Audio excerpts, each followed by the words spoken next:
Altre doti sorprendenti e più che naturali.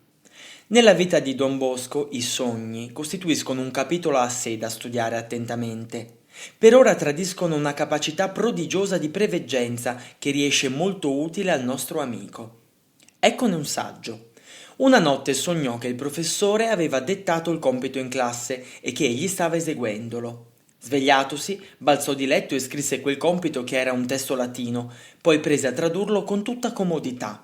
Al mattino il professore detta davvero il compito e precisamente quello sognato da Giovanni. Questi, senza aiuto di vocabolario e in brevissimo tempo, consegnò il foglio con meraviglia di tutti. Ma la meraviglia crebbe d'assai quando, interrogato dal professore, confessò ingenuamente di aver sognato quel compito nella notte.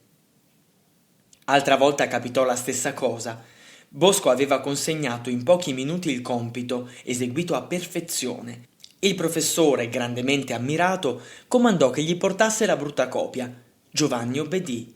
Il professore aveva preparato quel compito la sera precedente, ma vedendo che era troppo lungo, ne aveva dettato solo la metà. Ora, con suo grande stupore, lo trovava tutto intero nel quaderno del ragazzo. Quale arcano si nascondeva là sotto? Che Bosco fosse dunque penetrato di notte nella camera del professore a copiarlo era impossibile. Dunque? Bosco candidamente confessò: ho sognato.